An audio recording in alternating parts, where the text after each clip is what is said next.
Welcome back to Rediscovering Childhood. I'm your host, Mireia, and today we have an exciting episode lined up for you. Joining us is the amazing Shannan from Maia Purposeful Play. In this vibrant conversation, we'll dive into the transformative power of play in child development. Shannan will share practical tips on how parents can cultivate nurturing environments that inspire children to explore their emotions, build confidence, and thrive socially. We'll tackle a range of engaging topics, including how to manage your own anxiety as a parent and how that affects your child's comfort, why building trust is essential for encouraging exploration, the magic of playgroups for boosting social skills and community connections, strategies for teaching kids the art of sharing and turn-taking, embracing the messiness of play to foster creativity, the surprising benefits of having fewer toys and how that can spark imagination, creative setups that invite children to play without feeling overwhelmed, and tips for creating a yes space that promotes freedom and exploration. But before we dive in, a quick shout out to Discovery Playtime for bringing this podcast to you. It's an incredible Irish business dedicated to promoting meaningful play experiences at home and also in the classroom through their online shop, events, summer camps, and training programs. Now let's jump right in and welcome Shannan to the podcast. Hello, we welcome an elf to stage today, Elf Trixie, or also known as Shannan Mulroney. Thank you very much for having me. Hello, she does all things play. I do. With her business Maia, and that's not her name. No, my name is not Maia. Where does the business name come from? So Maia means, it's a Maui verb, meaning brave, bold, capable and confident. So when I was setting up the business, I was like, I knew what I wanted to do. I had the plan, I had everything ready to go, and the name was so important to me. So I came across it when I was researching Ashter, and Ashter is heavily influenced on the New Zealand curricula. So that's where it came from. And I saw it and I was like, that's it. It's everything that I believe in. It's, the ethos behind the business is seeing kids as capable and confident. Where does that belief of play come from? I suppose my studies of play and my own childhood of play, like I loved playing. I loved being out and about, learning, at hands-on learning, not academic learning. I'm not an academic learner, but just getting stuck in, nuts and bolts, hammers, making things. And the same with, from my studies, looking at child development and everything, how they learn is through play. What have you observed with your business about children learning through play? How do you see that? Can we see how kids actually learn? Can we see it? Or is that something that just shows up in the long term? When we take a step back, we can see it. From birth, children innately know how to play. They have this response to play. So once they're born, they learn through their senses, everything they touch, they feel, they smell. This is creating all these connections in their brain. And once we actually sit back and look, and we know what to look for, every time a child picks up a toy, they're working on their fine motor skills, they're, using their creativity, they're imagining. All of these skills are through play, and it's never just play. They're constantly learning, and they're learning so much more than we can even, write down or make a note of. Yeah, let's break down those skills. You say imagination, communication. You didn't say communication, I made that up. Creativity. But I know you were thinking about it. Always. Fine motor skills. How do those skills show up when they grow up? Why is it important that they have those skills? So they're life skills. Children can't write, and there's such a focus on children going to school and learning how to write. They have to do that through play. They can't close their jackets. They can't put on their shoes. They can't do any of these everyday things that we do if they don't have, strong fine motor skills and the muscles built up in their hands. And they need to do this through play and through getting involved with, everything, even everyday items, taking clothes in and out of the washing machine, helping put away the shopping. It doesn't always have to be through play. Every experience for children, once it's a bit of fun and it's not a chore, then it's play to them.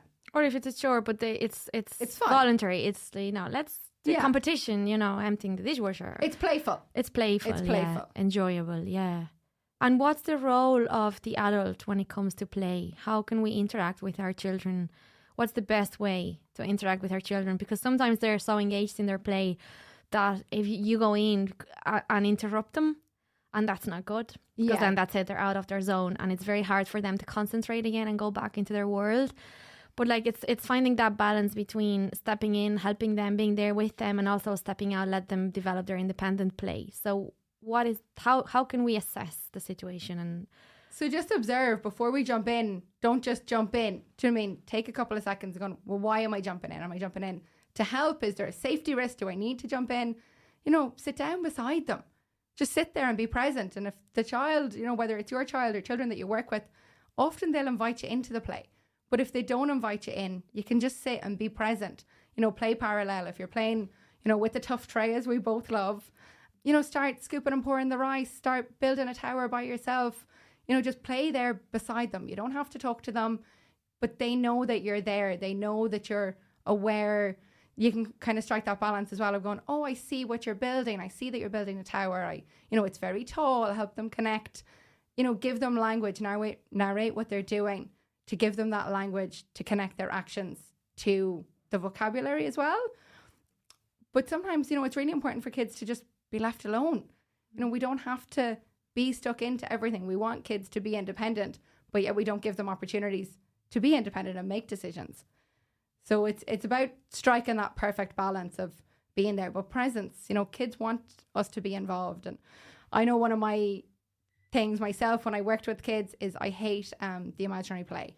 I hate that whole role play situation. It's just completely out of my comfort zone. But what I do and what I advocate for is more play. But it doesn't have to be. You know, you find what play works for you. Like if as an adult or an educator, if that's what you love is imaginary play, then focus on that. You know, let that be your thing and that your connection with the child. Whereas if it's not, well, that's okay. Kind of park that and find something else. Maybe it's cooking. Maybe it's going to the park. You know, it's okay, whatever it is. But as long as you have that strong connection and some form of play, then that's what's important. Yeah, it's the same as messy play as well. Lots of adults would hate it for very reasonable reasons. That's why they get to come to us and they don't have to clean it up then. So what do you do in your business? What it's all about? What do you do? Where do they come to you? So I run child-led play classes and workshops. So basically the kids come in, there's no rules, there's no instructions. The kids just get to go and explore. They take off their shoes so that they're getting that sensory input through their feet and they get to make decisions. So there's kind of, depending on the size of the group, there may be 6 or 7 different playstations set up and they're all experiences rather than activities. So it's completely open-ended. There's no expectations on the child to do anything or play in a certain way. And it's all mixed ages. So, you know, because of my research and my work and my studies, I know the reasons behind everything that's set up. I can name the, 10 or 15 benefits of everything that's there, so I understand it. But the children just get to make decisions. So some of them will come in and they'll play with the messy play for the whole hour, and that's where their focus is and that's where their love is. Other kids like to spend 2 or 3 minutes here and there and they move around. So it's really important just to let them make decisions, because we control so much of children's lives naturally. Like, that's the adult-child relationship. So this hour is all about just giving back to them and letting them make decisions. But equally for the parents get to see simple ideas, stuff with, pots and pans and kitchen oats, stuff that they can replicate, even on a smaller scale at home or out in the garden, that this is what's important. It doesn't have to be, dressed up like Peppa Pig, and the rice doesn't have to be perfect, because it's going to take 0.2 seconds for a child to come in and, mess it up, because that's what they're supposed to do. They're supposed to play with it. It's all about setting the right expectations, isn't it? Yeah. And realistic expectations. Yeah. We need to know that the rice is going to go on the floor. So for me, I put big mats down underneath it. I have that understanding. Children are developing their body awareness and they're developing their fine motor skills, and they're moving and they're excited. So it's going to go on the floor, but that's fine. What does it matter? I'd rather the children be engaged for an hour, and I'm floating around and the parents are floating around and they're happy and they're content, rather than trying to micromanage it and be like, don't get it on the floor. As adults, we can't even cook dinner without getting it on the floor. There's always bits of onion skin or crumbs on the floor. So, that's okay. And it's okay, but it's so important for kids, for the expectations to be realistic. Yeah. And it's so much easier for us when we're not trying to micromanage it. Because I was that teacher, I was that educator that tried to micromanage everything. And it was stressful, and this is where burnout comes from, because it's not possible. And what made you change to be the teacher, the person you are now? I suppose I knew. It's what I always knew. But my opportunities at the time, I was working abroad. It was kind of just the career path that I ended up on. When I came home then back to Ireland, I studied my master's in early years leadership and advocacy. And once I'd done that and I set up the business, I was like, I had free reign to do what I wanted to do and what I actually believed in rather than what was expected of me. Or I suppose I challenged myself as well and going, what do I like and what's good and, you know, what can I do better and how can I help parents and ultimately help children and educators. Do you think playing has helped you follow your own dreams, find your own happiness and fulfill your own needs? Absolutely. I would sit there and play all day long. And has that given you the confidence to explore and find what you really want to do in life? Yeah, definitely. It's very much kind of going with it. I'm on the path of just going, take every opportunity, see what happens. Even with the children, like, see what they're interested in. We don't need to plan a year's worth of activities. I plan week to week. I plan depending on the ages of the kids that are coming. If I know that there's particular kids and they're interested in, you know, particular play experiences, then I will plan around that. You know, we don't need to have these rigid themes and paper activities that are really only parent pleasers, if even that. Yeah. You know, just follow what the kids are interested in because it can change in seconds. You know, they go from being absolutely obsessed with trains and cars and then the next week, you know, they're on to monkeys and messy play. And they absolutely hate trains. Yeah. Less is more. Always. What can you say about that? Yesterday I had a curtain ring, lots of curtain rings, both coloured, some from yourself, and just plain curtain rings, wooden curtain rings. So there was a nice mixture of colour and, you know, natural items. And a kitchen paper roll holder just set out there on the floor, and the kids came over and they were just putting the rings onto it. And the parent was like, picked it up and looked at me and just goes, this is so simple. And I was like, and it's cheap and it's good for their development. And there was no adult interaction. The kids weren't told what to do. Mess free. Completely mess free, yeah. Really easy to clean up. But there was so many opportunities there. Like the kids were counting, they were colour sorting, they were sorting by size. They were taking turns. Like there was 2 little boys playing with it of different ages. And they'd put one on and then they'd wait and the next child would put one on. But that all happens organically. Completely organically. Like, and we were just sitting back watching and observing, and it was, you know, that cost nothing to do. There was no expectations there. And it's okay even if the kids weren't using it. Like last week at one of the play workshops I'd done in a primary school, and the parents were there as well. They were invited in, and because they were at kind of the next stage of development, they were throwing it on. So rather than sitting and placing it on real nicely, they were using it as like a target. Yeah, and it was amazing. And there was a different one, like a cup holder as well. So that had different challenges because they're sticking out in different ways. Here my hands are going. Showing you. But it was just, you know, to see the different creativity. And because it's open-ended, it doesn't matter. Like they might like to line things up and, you know, they might use them for rolling or spinning. They can literally decide however they want to play with it. Another child can come over and play with it in a completely different way. But they have the choice to do that, and they have, you know, the opportunities to make their own decisions and imagine, what is it good for? What can this ring be? Yeah. And we often limit that imagination and creativity and an opportunity for choice for children because we tell them what to do and we give them instructions, and that happens even like when they come to workshops and things like that. They would be like, what the parents would be asking, what do we do? You tell us where to go. And sometimes they even get upset because you say no. Yeah, and I'm telling you. I see the primary school kids in particular because they're so used to being told, oh, don't touch that yet, don't wait, you know, don't do that, you need to wait for instruction, you know, line up perfectly. Whereas I'm like, off you go. But some kids come in and they will get stuck into it straight away, but so many of them are looking at me going, I don't know what to do. I don't know what to do, you haven't told me.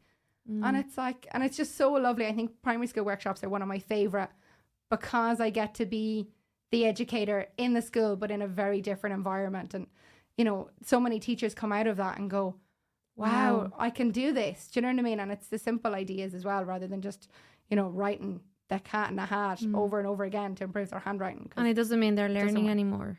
Not at all. The opposite. Yeah. They're sad.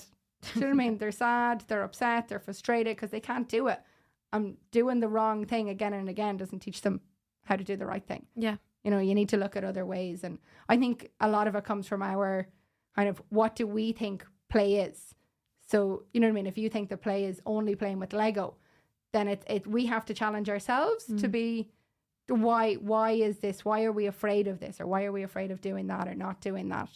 So we need to challenge ourselves more and trust the children, which can be hard. It's hard to step away and let go of that adult control. Yeah, it's that fear of losing control and failing. But when we give children more control, the opposite happens, that they actually work with us rather than against us, particularly for those children. They have that freedom of choice. Yeah, they feel in control rather than like nobody wants to be told what to do. As adults, we don't want to be told what to do. So why do we expect that for children? Yeah. Why do kids want, you said some kids want to, they all play in different ways. Like you had to ring, some line them up, some stack them, some throw them, some. What makes them have those different interests that are so specific? So one of the things I'm really passionate about is children's play schemas or schematic play. And there's 9 different play schemas. Some of the common ones would be trajectory, which is throwing. We all know of those kids that are amazing throwers. Some children like to line things up. Transportation is another one. So those kids that are, picking up stones and shells and putting them in their pocket and bringing them home. They're not stealing, they're transporting. They're transporting. And it's just curiosity. So it's how children learn to interpret information. So they're organising and interpret information. So every experience that they have, it's like a little filing cabinet in their brain. And it's a normal part of child development. But basically it's this urge. So like that child that constantly wants to throw, they're not doing it out of behaviour. Their body, their brain is telling them like they need to throw that ball or they need to throw, whatever it is. And they're watching, like they watch when they throw the pea that, and they're sitting at the dinner table, but that pea bounces. Whereas they throw, a spoonful of potato and it smashes. So it's, as frustrating as it is for parents and educators, it's science. It's science to the kids, and they can't, verbally explain that they understand these concepts yet. But that's what's going in. And when they actually go to school and they're learning about these academically, it's all going back to these previous experiences. And the play schemas are really common, mainly in that toddler stage, like 2, 3, 4 years up. Some children, it'll be really obvious that they're in a particular schematic play. Other children, and it's not. So it's not a cause for concern if you do observe it or you don't observe it. But again, like open-ended play, like with the rings, loose parts, blocks, magnets, that allow children to do what it is that they need to do. And with it as well, obviously with throwing, for example, it's one of the more challenging ones because there's a huge safety thing there. So you can put that boundary in place, but try and focus on you can throw this beanbag and give them something that they can throw. Whereas we can't just tell them, no, don't do it, because they're just they're bursting out of their bodies to do it, and it's so difficult for them. So it's offer an alternative. Yeah, a safe alternative. Okay. So put the boundary in place, hold that, be clear and consistent, because children thrive off boundaries, but they need to be able to do what they need to do. And even for the children that aren't in that schematic play, developmental stage, but older children and younger children, what are they interested in? Are they interested in rolling tires down hills? Are they interested in putting things in and out of boxes? Like, so just watch and observe, because we get hung up on children's interests in terms of topics. Oh, they love Fireman Sam, or they love Peppa Pig, or their dinosaurs, I suppose, is a particularly big one. But what do they want to do with them? Do they want to play with them in the water? Is it water play that they love? Is it what are their actions? And look at ways that you can facilitate or offer more opportunities for them to explore those actions in different ways. I love that. And what happens if they skip those, if we don't let them, like, see they need to throw things and we stop them and stop them and stop them and stop them? We're going to see trouble with their behaviour. There's going to be challenging behaviour there, because they're fighting these urges that they don't understand. So this is where we see, behaviour, and behaviour is communication, as we all know. So, children need these opportunities, and they'll find other ways. And, maybe some children will pass by and, it will be okay for them. But for others... But then they might become people pleasers and, exactly. The opposite way. Yeah. So we don't know. And okay, whatever. Just... I don't have a voice. More trust, really, really just give children more trust and observe. We can learn so much. Like every single time I run a workshop, or, whether it's a baby workshop or a play class or anything, I see what the children are doing, and then I'm like, how can I use what I have and, give other children this opportunity? So we don't even need, like, going back to that, we don't need to plan. We just need to watch and see. And then the more we do this, the more we practice this, the easier it is to kind of go into it. You know what I mean? Yeah. So it's like the same for children. Like if children haven't explored with open-ended parts, like loose parts and blocks, they don't really know what to do because they're used to playing with a toy with flashy lights and buttons that does everything for them. So it takes time to learn this if it's not natural to them because they haven't had those opportunities. So, lots of modeling, like sitting there, building, playing beside them. They can learn from other kids as well. The mixed age play is really beneficial because, they see older siblings or, children in school or in classes or workshops that are playing in different ways. So they look and they observe and then they try that out in ways that are meaningful to them, I guess. Why is imagination so important in life? Because we're living in such a fast-paced world and everything that I read is going back to creativity and imagination being skills for the future. Whether it's, I think it was on one of the Forbes skills for the future. Everything children need, no matter, even with AI and all the technology that's coming in, they still need to create. They need to imagine. Then this is how we've gotten to this point of technology being so advanced. So no matter what career they go into, it's not like years ago when, you become a teacher, you become a doctor, you become this set career and, okay, we'll do the same thing for 20 years. We're changing constantly. Even as a teacher now, we can't just do the same thing again and again. You have to change and adapt. So, creativity comes into our lives every single day. And it's not just artistic creativity, which I would have never said that I was creative because I wasn't good at art or I wasn't good at drawing. But it's not about that. I loved building and, creating different structures and things like that. And that's creativity.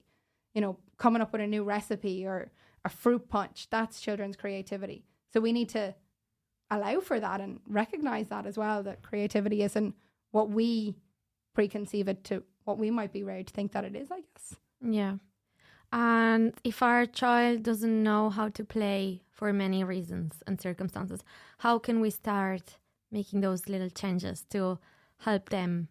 Just sit down and model, find out, what it is, what they are interested in, but don't put any pressure on them.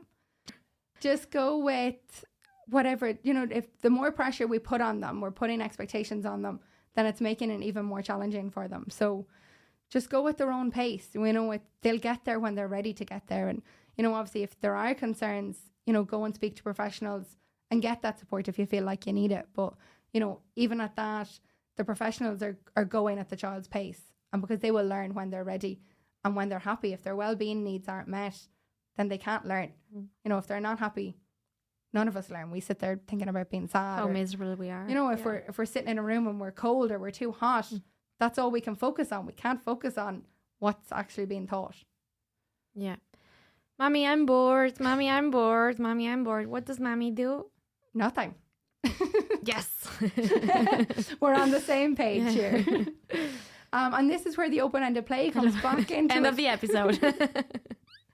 The open-ended play comes back into it again, because the more children have toys and resources available to them, they can, you set up these different play experiences for them, pots, pans, blocks, whatever's in your kitchen cupboard. It doesn't have to be expensive or fancy.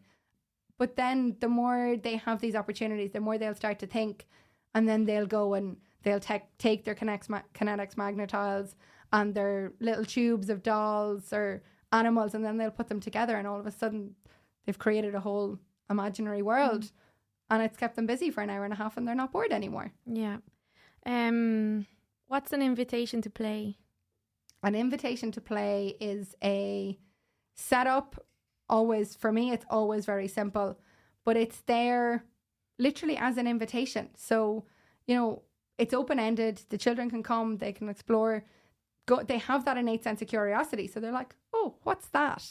And then all of a sudden they just start playing with it and moving it around.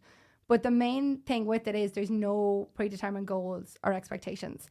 So I might set that up and I know that the children can work on their communication. They can work on their gross motor skills. They can work on imagination. They're crossing the midline. Like, there's loads of ticks that can be done when they play this way. But equally, they could do something completely different to what I think that they might do. And that's fine. But that's their choice. And I need to let that happen and not, you know, it's not about just sticking it in the right place or doing it. It doesn't matter what it looks like. It's a process. It's all about the process rather than the outcome. When is a good time to set up an invitation to play? Anytime, but after school, before school, any times that tend to be challenging. So if your child comes home from school, or if children are coming into creche or are into school in the mornings, have something there that they can just It's more like a distraction as well, and then they get into it and then regulate as well. Yeah, and it's great for regulation because they can just do it at their own pace and they can process the morning. Like, we don't know if the children have just been, you know, very quickly taken out of bed and they've had breakfast or they haven't had breakfast, and then all of a sudden they're in school before they're even awake. So it gives them time, you know, particularly if we can get the senses involved as well, that, you know, stuff that they can really touch and feel and smell, and, you know, let them calm and regulate and settle into the environment, be it at home, at school, in creche, and then you can learn. Then they can come and talk to you when they're ready. And, you know, the same when they come in from school, let them have that invitation to play. A couple of Legos, you know, a couple of magnetic tiles just set out and built like a house, and you can go, oh, look, Donny Dinosaur built a new house. And, you know, you can have like one sentence. It doesn't have to be an elaborate story, and then let them create the rest. You can go and cook your dinner. Dinner's ready. And then after dinner, you can chat about the day. You can get homework done, you know, so it can be done at any time. You know, maybe it's before bed or, you know, whenever maybe there's a challenge in the day, I guess, for either you as a parent or as an educator, and then for the children as well. You talked about the crossing the middle line. What's that? So when the children use, say, their right hand to pick up something on the left, so they're crossing over, like, imagine if their body was cut in half, rather than just using their right hand for things on the right side and things on the left. Is that what we would automatically do? I suppose, yeah. I'm just trying to pick up my watch. I wouldn't, okay. You're not going to pick it up. So it's just giving them opportunities to do that. And it's just things that they learn naturally as well. And why is that good for them? It's all part of like their everyday life skills. They can do that. Do you know what I mean? It's stuff that I suppose happens naturally, but it's when it's not there, pushing them a bit further. Yeah. And then when it's lacking, if they haven't had opportunities for this, then maybe it affects their daily life, and then they, you know, they might need occupational therapy or something to help them with that skill, or, you know, any other skills like that as well. So, you know, the more play they get, and even like that, we don't always know what they're learning, but we need to trust that they are learning and they are developing, and their bodies just need to move constantly. Their bodies need to move. What happens if instead of playing with all these amazing resources or with the outdoor world, they play with a phone or a tablet? They're not getting those same experiences. They're losing out on so much. But in saying that, I do think that technology can have, when used in the right way, it can have a great impact on children as well. So, for example, there was a parent I was speaking to recently, and she was saying that her child, I can't remember what program, watches some dinosaur program, for example, but then is reenacting those scenarios through her play, because this child has lots of open-ended free play as well. So she gets a little bit of screen time, but, you know, maybe the parent is sitting with her, maybe they're talking about it. So it's really good for, you know, it can be good for their language development, but that they then have opportunities to play. So to use that and apply that then, you know, in their imaginary play world. So they're not just stuck in front of a screen all the time and getting no play, because then they're not learning from it. Yeah, because play is practicing what they're learning. That's one of the biggest sentences about play. Yeah. So it really gives them that opportunity to everything they see and hear and feel, they can express it through play and make it their own. Yeah, and put their own take on it. And, you know, through play, children are learning how to learn. So, you know, we can't let them into school unless they've had opportunities to play. And, you know, even with, I see it a lot is, you know, we jump in to help children. Oh, let me do that. Let me open that for you. But my thing is, only help a child when they're either frustrated or they ask for help. And still try to encourage them to do it, to show that you believe in them, that they can do it. Yeah. You know, teach them methods like that determination and that resilience. You know, yes, it is hard, but yeah, as you said, you can do it. You know, rather than being like, oh, I'll do that for you, because, well, you can't do it. Nobody's going to do it for them when they're an adult. You want them to do it themselves. Or, you know, you want them to put on their jacket themselves, but it's about trying, isn't it? If you're not giving them opportunities, yeah. and they need time, yeah. you know, we need to allow, you 10 or 15 minutes extra to let them put their jacket and their shoes on. And that's not going to be in every scenario. No, but you can even say, well done for trying. I'm going to help you now because we have to go. But then when you come back, let's do it again together. It's about that communication. And it doesn't have to be every experience has to be perfect. Sometimes you're going to have to get out the door, put the jacket on, again, realistic expectations for ourselves. And then, even just going out in the garden, you're in no rush, let them do it. Because it's so important. Let them open their lunchbox. Let them, whatever it is they want to do. Once it's safe. If it's not safe, then it's different. But if it's safe, and that's really just our job as adults to make sure it's safe for both them and the environment. Yeah. Everything else is up to the child. Yeah. And it can be hard for us to step back and go. And it's taken me years to do that, to let children just control. Yeah, because when I was teaching, it was such a controlled environment. It was rote learning. It was memorization. It was 3.5, 4-year-olds. I remember giving them paper one day and being like, do whatever you want. Like, free art, free creativity. And they just sat there. 33 of them sat there and looked at me. And were like, you didn't give me any instructions. Wow. And it was so sad. But I've come full circle on what I do now because I have been that educator. Because it was a curriculum abroad, this is what the parents paid for. This is what they want. Do you know what I mean? It wasn't just my teaching methods. It was the way that I had to teach, I suppose. But I've seen the other side of what I do now, and it's taught me what not to do, and how children don't learn. And don't get me wrong, the children had the timetables memorized, and it was amazing what they could learn, but they had no conceptual understanding. They didn't know how to apply that to real life. And everything, like there's maths all around us. We were talking about sport the other day and, golf and football and, horse racing. It's all maths and calculations and, learning to drive and cooking, everything. Like, they need real world experiences.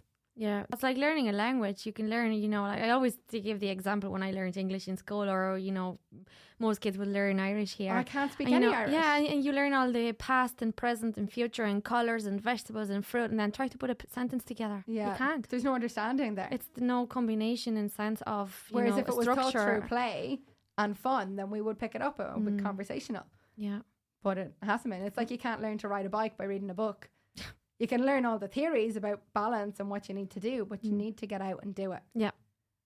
Yeah, it's like swimming as well. That's another example I like to give.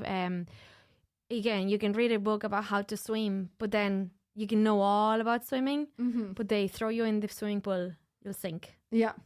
So it's about that practice. And same with play. Yeah, everything. Children just need to do it. They need to just get stuck in. And when they're playing with water, it's capacity. They're learning about maths and science and weight and measurement and all of these concepts that are way beyond their years in one sense, but not at all.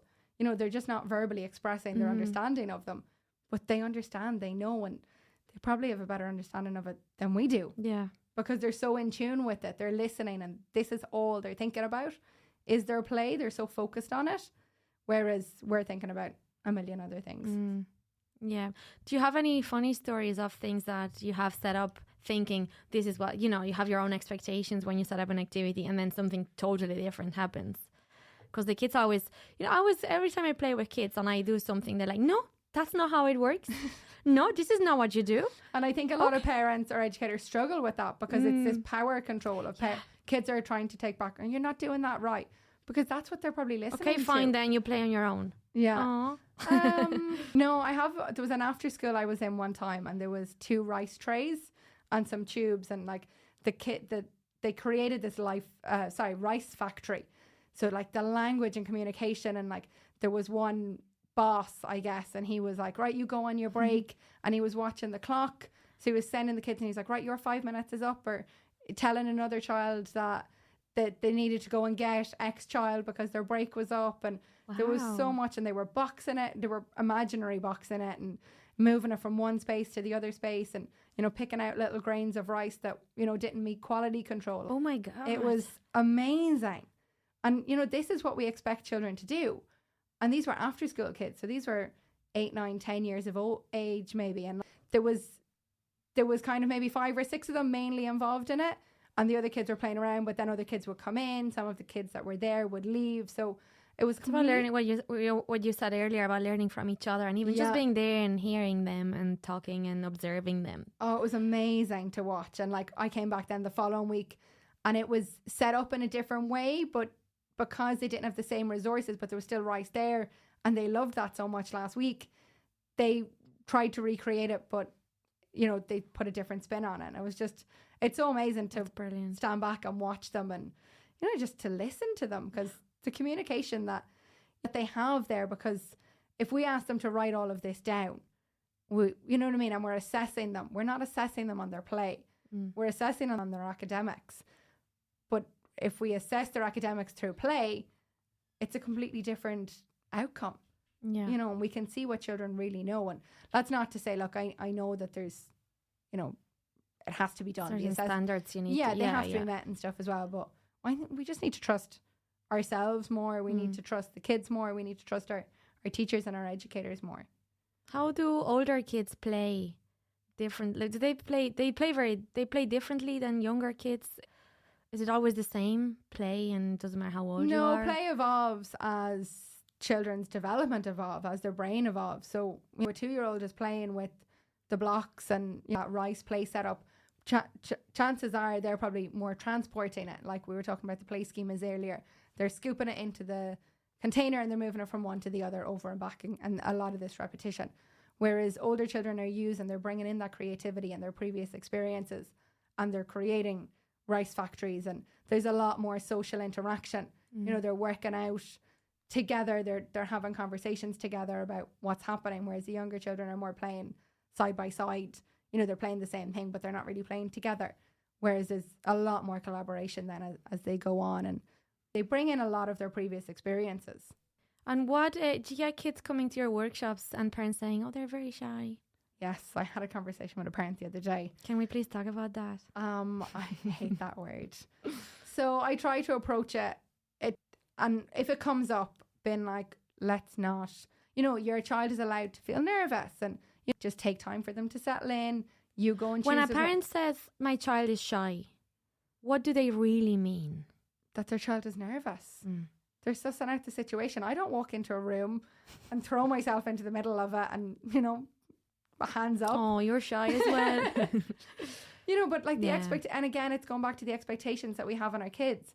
And I think you can't win, because if your child is, you know, that child that runs into the room and throws their hands up and screams and shouts with excitement, then they're too boisterous or they're too shy. You can't, you know, there's always one or the other. But, you know, when children are young, they start, and if they're constantly hearing this, you're shy, you're shy, you're shy, then they begin to identify with it and they begin to hide behind it. Whereas just going, it's okay, you can feel nervous, you know, label their emotions and tell them that it's okay, and, you know, tell them that they can go in when they're ready. And I love that child-led aspect of my classes, because there's no expectation on them to join in. There's no kind of, while we have a start time, it doesn't matter if they arrive at that time or they arrive 10 minutes later, or, you know, they're not going to miss out on anything. No, and like, I'm like, just, you know, go and sit in the cozy corner, read a book if you want, like, just sit and observe, watch the other kids. You know, I tell the parents, and there was one example of a boy, he was about 11 or 13 months or so, and the mum kept trying to put him down, you know, beside the tough tray, beside the rice to play. And he didn't want to go down because he was in this new environment. And even though she was there, he was like holding on for dear life. And I was like, you sit down, you know, have him, you know, on your knee or beside you, wherever you're comfortable with. So I was like, just sit down beside the play experience and just get your hands into it. So she started picking up the rice and scooping and pouring it. I mean, probably about 15 seconds, the child wasn't even sitting on her anymore, because he made that decision to move away. Because he trusted that because his mom was doing it. Yes. So then he built that trust. My mom is, if it's safe for my mom, it's safe for me as well. So it's just giving the parents, and again, just going, it's okay if your child is a little bit nervous or scared. They're in a different environment. You know, it's normal, and it comes back to, I suppose, because of my experience, I understand this. You know, I don't expect your child to, you know, I understand that every child is different. So there's no expectations coming in on what they should or shouldn't be doing. You know, I heard this one day, and it's so true. Imagine you starting a new job, and then your mom walks into your new job with you, telling everybody, sorry, she's very shy. She's very shy. That would be sorry. Horrible. Can you talk to her because she's really shy? Come on, sit here. Sit on your chair. Come on. Extra pressure. Isn't it? It's what we do with our kids. Yeah. It's exactly what we do. So like any situation that they're in, I think if we look at it, if the tables were turned and this was us as an adult, would we do that? It's even more overwhelming. And if the answer is no, then we need to change it. You know, and a lot of it comes back to us looking at our practices. What do we do and how have we been parented? Or, you know, just because we've been parented a certain way and we're okay doesn't mean that it's right now. And that's no reflection on our parents or us now. But it's just the world is changing and we need to, you know, there's a lot about children's well-being and emotions and, you know, letting them know that they're okay and settling in their own time. Sometimes I find, and that's totally free of non-judgmental, but that it is the parent that's nervous. Yes. And then they're projecting that on their child. They're very shy, they're very nervous, but it's actually the parents being nervous. And the child will pick up on that as well, even if they're not, you know. And I see that when parents come back, you know, the second time even to one of my classes, they know what to expect. So they're more relaxed. And if they're more relaxed, the child is more relaxed. So it's about picking up on that, recognizing your own emotions that are your own, not your child's, and dealing with them. Yeah. I am feeling nervous. I don't know if my child's gonna and let your child know that. Is my child going to exactly, communicate that with your child. We're going to a new place. Mommy's a little bit nervous, but that's okay. It's gonna be there. It's gonna be great. We're gonna have lots of fun. We're just gonna have a look, see what it looks like, and see if we want to join in. Maybe we don't. We'll see. And just set realistic expectations. And it's you know, it's nearly always fine, and if it's not fine, it's okay. Try another time. You know, it could be a bad day for you. It could be a bad day for the child. That's fine. We all have our days that we're not really feeling like getting stuck in. Yeah. And then attending playgroups like that, what's the benefit of attending regularly? Because how many parents come in once and they're like, oh, that doesn't work for my child? Yeah. It's lovely to see. Like, I have a couple of children that have been with me for 1.5 years now. And it's so wonderful because they started and they weren't even walking. They weren't even confident on their feet. And now they're flying around and they're chatting, and it's just so incredible. And they'll be making play and setting up the classes soon for you. They're great for tidying up at the end.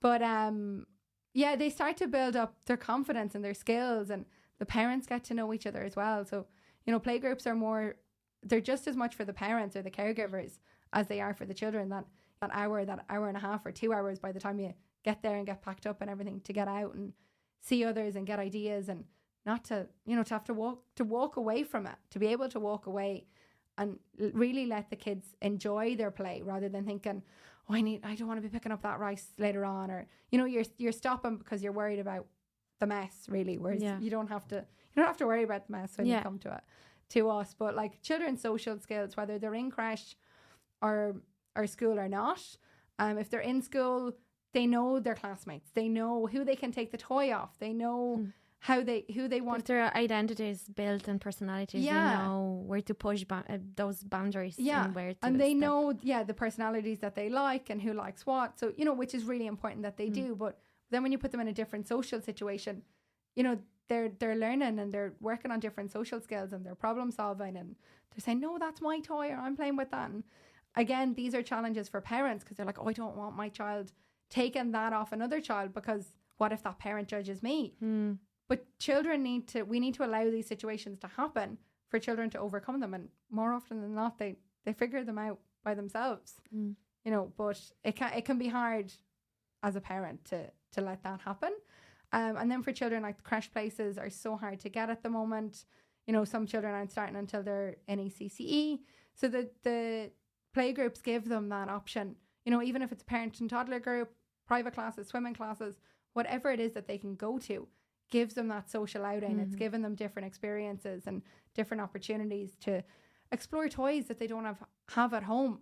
You know, you can't have everything at home. So, you know, you get out and you get to see, oh, does your child like that? Maybe, you know, maybe you do intend on buying it, maybe you don't, but it's different opportunities in different situations. Yeah. What about sharing? Should kids share all the toys? No. I only ask her because I know the answers. And I know she's going to say it wasn't. I wouldn't risk it. No, children don't need to share. They don't, developmentally, they don't understand the concept of sharing. And as adults, we don't want to share. I can't just come and take your phone because I want it. No. It doesn't work that way. Like, you know, and they don't have the understanding of going, okay, well, they're going to give that back to me. Are they going to give it back? Are they not going to give it back? One of the tips because the whole word of sharing usually just results in a meltdown because it's associated with something negative. So lots of practice of going, my turn, your turn. Yeah. You know, whether it's... I like the taking turns. Yeah. You know, doing a puzzle, anything at all, and just being like, your turn to put it in the trolley. You know, if you're out shopping, my turn to put it in the trolley. So that they're getting that language and that understanding all the time. Because it is, we have to take turns in life, but we don't have to share everything all the time. And say with the magnetic tiles, for example, we can share them amongst 5-6 kids, right? That are maybe 3 years old. And yes, they've all got 6 tiles each. They can't do anything with them. You know what I mean? What is it worth? So let just one child play with them and, you know, put the boundary in place. Sarah's playing with them now. You can have a turn later when she's finished. And, you know, and if it helps them develop patience as well and social skills, turn taking. And respect. And you know, respect for the fact that this is what they're doing now and valuing that they're creating something and that's important. You know, and the other children, they can't just have what they want whenever they want it. And that is a challenge. And, you know, some children can cope with it better than others. So it's just lots and lots of practice of turn taking and stories as well. Stories are a really good way to help children kind of grasp that concept over time. I love that.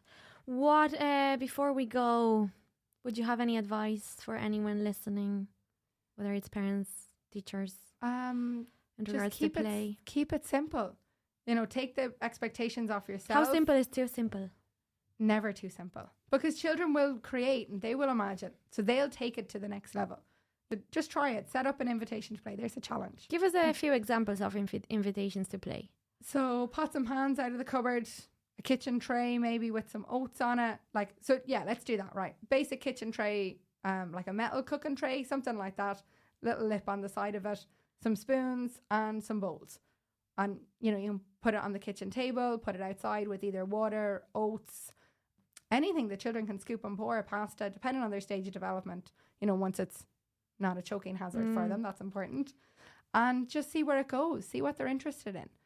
You know, and do one less messy. Sorry? Let's do one less messy. Less messy. Blocks. Just a couple of blocks and animals. Set it out on the table. You know, there's wooden blocks or Lego bricks or there's some form of block construction material in probably every house or setting and a couple of animals. And maybe a little bit of material, whether it's, you know, sensory scarves or scraps of materials, old socks. Just leave them there and see what happens. Put the animals in the socks. Let the children take them out. I love that. And then they're pulling them out and they're working on their determination and their resilience. You know, we can literally use anything. Yeah. There is another thing I hear a lot. We have so many toys at home. My child doesn't play with anything. Put them away. He's got the answers. Less is more because... And we're back to the beginning now here. Full circle. Less is always more because they don't know what to play with. And equally, it's stressful for parents or educators if all the Lego is out and all the stickle bricks are out and all the animals are out. It's just this big mess. How many times happens that we open our wardrobe full of clothes and say, I've nothing to wear? Yeah. It's the exact same thing, Whereas isn't if there was 3 things there, you'll just pick out one of them. Or we of go to a restaurant and the menu is massive. Oh, I hate that. I can't choose. I don't know what I want. I'm too hungry to just bring me anything. It's the same thing. Yeah.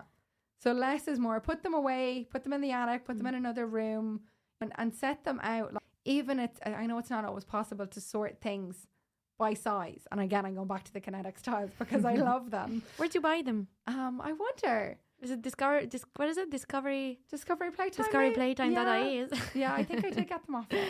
They're great. But sorting them. So when I'm setting them out as an invitation to play, I'll build something, you know, small with a couple of the tiles. But then all the rest of them are sorted by size. So the big blocks are together. The square ones are together. The ones that look like windows. The ones that are rectangles. Because children can then see what they have.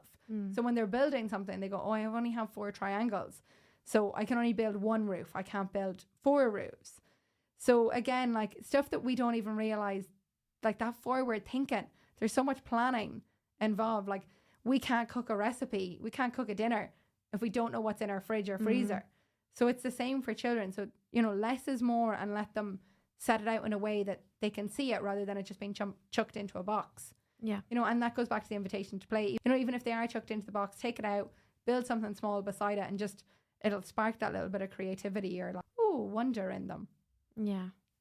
That's really good. And I think we should end with that thought of creating something small, simple, effective, no instructions, and invite the child to bring their own imagination and creativity to see what happens and just observe. And just let it be a yes space. Let the children go and do it, and send us on your photos. We'd love to see. Tag. Who do we tag? Maia Purposeful Play and Discovery Playtime. The Parenting Connection. Anyone you want. Just play. And even if you don't send it, just do it. Just don't even put that pressure on yourself, actually, because that's too much. But if you do want to, and you're really proud of yourself and your child, then do it. But just do it anyways. Yeah. Thanks very much. Thank you for having me on. It's been a pleasure. Thank you. Thank you for listening to this episode. Don't forget to like, share and follow so you'll never miss out on upcoming episodes. See you next time.